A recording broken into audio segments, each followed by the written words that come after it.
Baik. Alhamdulillah, wassalatu wassalamu ala rasulillah. Segala puji dan puja kehadirat Allah subhanahu wa ta'ala, juga salawat dan taslim kepada Nabi besar Muhammad sallallahu alaihi wasallam. Kita sekarang berada di gunung atau bukit pemanah.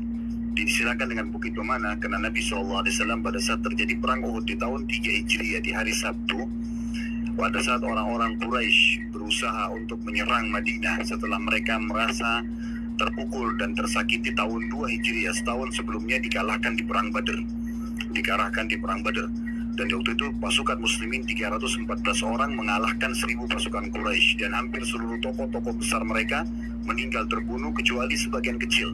Yang sempat selamat Abu Sufyan karena tidak ikut berperang, dan memang tinggal dia sendiri yang dituakan, sisanya adalah anak-anak muda.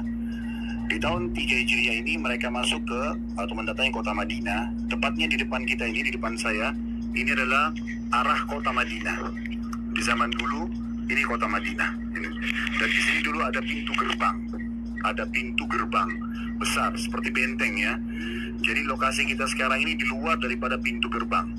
Perbatasannya adalah lembah yang ada di depan, yang ada jembatan itu perbatasannya. Di sebelah kiri saya ini Gunung Uhud yang sudah saya jelaskan tadi di bus. Ini Gunung Uhud dan dia cukup besar lingkarannya dan salah satu dari gunung-gunung surga. Serta di sebelah kanan saya arah gunung, lihat ada bangunan di atas gunung nggak? Ya, itu istana raja. Kalau raja-raja Saudi datang ke Madinah, maka mereka tinggal di sana. Dan kalau ditarik garis lurus ke arah sana, kita akan temukan di sana adalah kota Mekah. Berarti secara peta, pasukan Quraisy datang dari arah sana sampai tiba di lokasi parkiran di bawah kita ini. Tujuan mereka adalah ingin menyerang Madinah. Dan Madinah pintu bentengnya ada di depan sini tadi, sebagaimana saya katakan ya.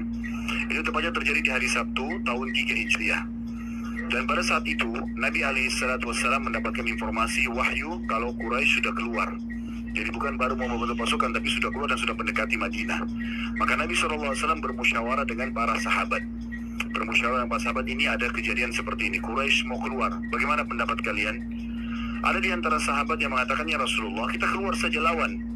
Terutama yang mau keluar melawan ini, yang belum sempat ikut di perang Badar. Mereka mendapatkan informasi di perang Badar turun para malaikat membantu kaum muslimin. Mereka dapatkan informasi para syuhada yang meninggal, Nabi SAW jamin bagi mereka surga. Tokoh-tokoh Quraisy terkalahkan, banyaknya ghanimah, harta rampasan perang didapatkan. Maka mereka termotivasi ingin juga berperang. Maka kelompok ini mengatakan, ya Rasulullah, kita keluar saja hadapin. Ada juga kelompok yang mengatakan tidak, kita tinggal aja di Madinah dalam benteng, karena Quraisy sudah dekat. Kalau dalam benteng Quraisy nggak bisa buat apa-apa. Kalau mereka mengepung, kita 50 langsung mati, kan gitu. Kalau 1000 pun, kebetulan waktu itu pasukan Quraisy 3000 orang ya, itu tetap juga bisa habis. Itu satu sisi strategi perang muslimin. Strategi perang orang-orang Quraisy, waktu mereka melihat ada 50 pemanah di sini, karena kelihatan kayak kita di atas sini, orang dari jauh bisa lihat gitu kan. Maka mereka menyendirikan dari 3000 pasukan 200 orang dipimpin oleh Khalid bin Walid. Waktu itu belum masuk Islam radhiyallahu anhu.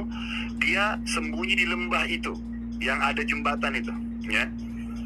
Dulu agak curam ke dalam, maka mereka sembunyi di sana supaya tidak kelihatan. Tujuannya mereka memantau peperangan dari jauh, dan kapan ada kesempatan mereka harus menyerang bukit pemanah ini. Nah, bukit pemanah ini kekuatan umat Islam.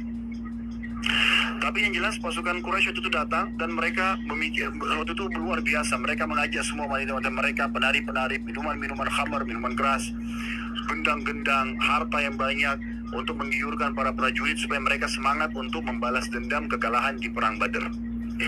Pada saat itu, di zaman itu, peperangan itu dianggap atau pasukan dianggap masih kuat kalau mereka masih punya bendera yang bisa diangkat ya. Kalaupun tinggal 1 orang prajurit tapi bendera masih berdiri, berarti mereka masih kuat. Walaupun ribuan orang, kalau bendera jatuh berarti kalah. Seperti itulah. Waktu mau terjadi peperangan di perang Badar tahun 2 Hijriah, orang-orang kafir Quraisy ini dipermalukan dengan perang duel. Jadi keluar kesatria mereka lalu hadapin kaum muslimin, kalah. Terus begitu, peperangan pun kalah. Maka sekarang mereka sudah tidak mau lagi duel. Mereka mau langsung peperangan, gitu kan? Nah, pada saat itu 2.800 pasukan Quraisy melawan 650 pasukan Muslim. Dari 650 ini tentu saja ada Nabi SAW di bagian belakang. Nabi SAW tidak ikut di kancah peperangan, tapi di bagian belakang menginstruksikan sahabat untuk melakukan apa saja.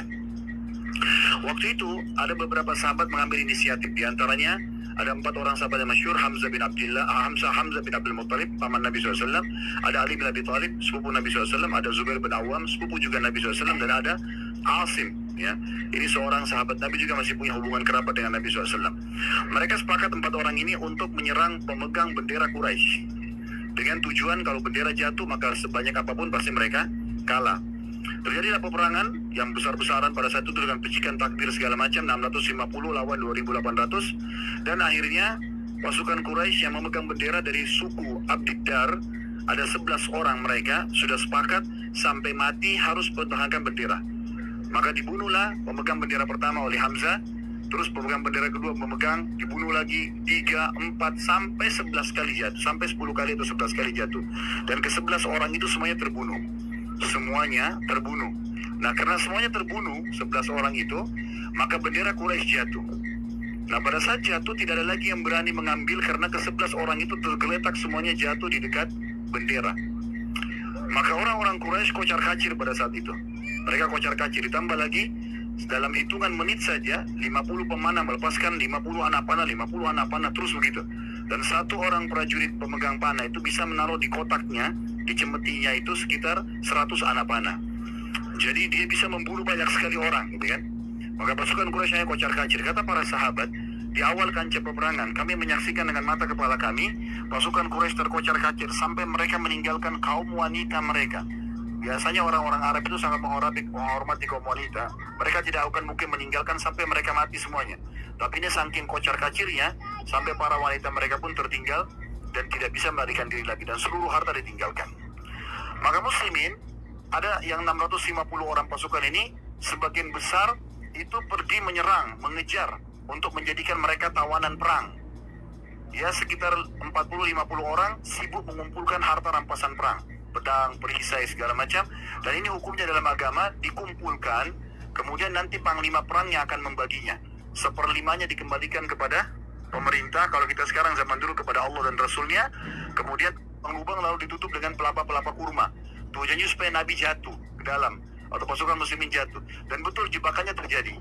Waktu itu Nabi SAW sempat terjatuh ke dalam, karena waktu terpukul mundur. Kemudian Ibnu Qamiyah datang dan memukul pedangnya dengan keras ke pundak kanan dan kiri Nabi SAW. Yang kata Nabi SAW, aku merasakan sakitnya sampai sebulan. Kemudian dia menghantamkan lagi pedangnya, sempat pelipis Nabi SAW berdarah, dan gigi beliau SAW yang mulia juga pecah. Ya. Tapi ada beberapa sahabat yang sempat kembali. Yang paling masyhur sahabat yang punya peran besar adalah Talha bin Ubaidillah radhiyallahu anhu. Ini salah satu dari 10 sahabat yang dijamin masuk surga. Talha bin Ubaidillah. Kata Abu Bakar, sungguh Uhud adalah harinya Talha. Karena Talha bin Ubaidillah datang, waktu itu kebetulan dia sendirian, dia lihat Nabi SAW jatuh, maka dia menyerang Ibnu Qamiyah. Kemudian dia menyerang semuanya yang berusaha menyerang Nabi SAW, sampai badannya semua penuh dengan anak panah.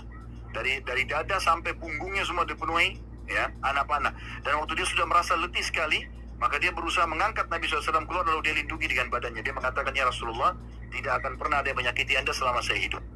Maka kebetulan di pipi Nabi SAW waktu dihantam pedang oleh Ibnu Qamiyah, sempat ujung topi besi itu menusuk di pipi beliau dan ada pecahannya.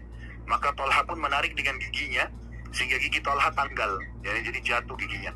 Dan kata para sahabat, kami melihat Talha sangat tampan sebelum Uhud, dan kami melihat Allah berikan ketampanan ekstra setelah Uhud, walaupun setelah giginya jatuh gitu kan. Artinya Allah SWT berikan dia kelebihan. Yang jelas, waktu itu Talha bin Ubaidillah sampai pingsan. Datanglah beberapa sahabat, diantaranya Ali bin Abi Thalib dan sahabat Nabi yang lain, berkumpul semuanya, lalu bendera muslimin diangkat, diberdirikan, kemudian mereka mundur bersama Nabi SAW menuju ke Gunung Uhud. Dan Nabi SAW suruh sahabat naik ke Gunung Uhud. Nah, waktu itu, waktu sahabat lagi naik ke Gunung Uhud, maka orang-orang Quraisy melihat tinggal jenazah sahabat saja di sini. Maka mereka melakukan mutilasi. Ya, di antaranya Hamzah. Yang Hamzah radhiyallahu anhu sempat dibelah dadanya, dipotong hidungnya, dicoret-coret badannya ya. Karena rupanya ya, ada 2 orang yang sangat dendam dengan Hamzah. Yang pertama Hindun, ya, yang kedua itu subhanallah saya lupa namanya, 1 orang lagi. Yang jelas ini Hindun yang sangat besar pengaruhnya. Karena dia melihat ayahnya, pamannya, dan kakaknya terbunuh di Badr, itu di tangan Hamzah. Ya. Maka dia pun merasa dendam. Dia meminta kepada Wahsy, salah satu budak kulit hitam, mengatakan, Wahsy, kalau kau membunuh Hamzah, saya akan berikan kamu emas begini dan begitu. Maka Wahsy pun juga dibilang sama majikannya, kalau kau berhasil membunuh Hamzah, maka saya akan membebaskan kamu. Maka Wahsy pun akhirnya membunuh Hamzah. Kata Wahsy, nanti Wahsy ini masuk Islam, radhiyallahu anhu. Setelah itu ya, dia mengatakan, saya waktu itu masuk ke kancah peperangan bukan ingin ikut perang, tapi ingin bebas dari keterbudakan. Maka saya cuma target Hamzah, dan dari jauh saya melempar tombak tersebut sampai kena ulu hatinya dan tembus ke belakang. Tapi saking kuatnya Hamzah ini radhiyallahu anhu sangat kuat secara fisik. Beliau tinggi besar, dan cirinya kalau beliau berburu dengan singa. Jadi berburu singa. Dan beliau pikul singa dengan tangan kiri atau tangan kanannya di pundaknya. Ya. Jadi saking kekarnya. Makanya kata Wahsy, waktu dia sudah kena tombak pun Hamzah tetap mengejarku. Gitu kan. Dan aku yakin aku akan dibunuh di tangannya. Padahal tombak itu melekat di ulu hatinya, tembus ke belakang. Tapi karena subhanallah kuatnya tekanan tersebut, sampai akhirnya Hamzah jatuh terbunuh mati syahid radhiyallahu anhu pada saat mendekati Wahsy. Pada saat itu teman-teman sekalian terjadilah beberapa orang yang dimutilasi dan beberapa syuhada Uhud. Kita akan datangi tempat mereka, itu di belakang kita sebelah kanan. Kalau lihat kotak, kalau yang teman-teman di sana tidak kelihatan, nanti kita turun ke bawah sebentar, ada kotak dibuat oleh kerajaan Saudi. Tentu tidak ditentukan di mana titik kuburannya, karena sahabat berserakan di situ. Syuhada Uhud semuanya ditaruh di situ. Dan subhanallah, seperti yang Nabi SAW sampaikan, kalau syuhada tidak akan dimakan jasadnya oleh tanah. Pernah terjadi di zaman Muawiyah radhiyallahu anhu, kurang lebih 50 tahun setelah kejadian perang Uhud, sempat masyarakat Madinah minta agar dibuat saluran air untuk penduduk Madinah dari sini. Kebetulan ada mata air di dekat kuburan ini. Maka Muawiyah pun suruh menggali kuburan para syuhada untuk ditata kembali.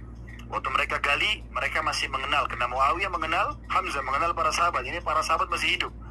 Maka digalilah, mereka temukan jenazah mereka